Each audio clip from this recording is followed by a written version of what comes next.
Patanjali chartered accountant. Income tax return file చేస్తున్న ప్రతి ఒక్కరు డాక్యుమెంట్స్ తో రెడీగా ఉండాలి. ఎందుకంటే డాక్యుమెంట్ నెంబర్స్ ఖచ్చితంగా ఇన్కమ్ ట్యాక్స్ రిటర్న్ లో ఫిల్ చేయాల్సి ఉంటుంది. For example insurance premium claim చేస్తున్నారు డిడక్షన్ కింద, ఏటీసీ పాలసీ నెంబర్ కావాలి. లైఫ్ ఇన్సూరెన్స్ అయినా హెల్త్ ఇన్సూరెన్స్ అయినా.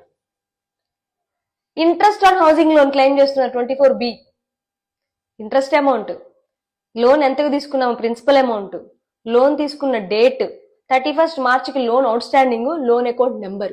ఈ 5 ఎలిమెంట్స్ ఫిల్ చేస్తేనే ముందుకెళ్తుంది ఇన్కమ్ ట్యాక్స్ రిటర్న్.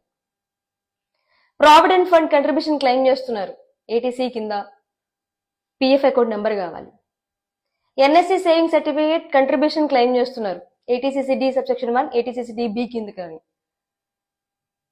ఖచ్చితంగా పిఆర్ఏఎన్ నెంబర్ అని ఒకటి ఉంటుంది, retirement account number, 12 digit number. ఆ నెంబర్ మెన్షన్ చేస్తేనే ముందుకెళ్తుంది.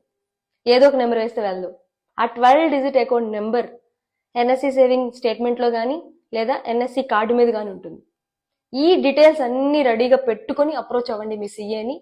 ఎందుకంటే ఇందులో ఏ ఒక్కటి లేకపోయినా డిడక్షన్ క్లెయిమ్ చేయలేము, మీకు రిఫండ్ అనేది కరెక్ట్గా రాదు. Be ready with the details. Thank you.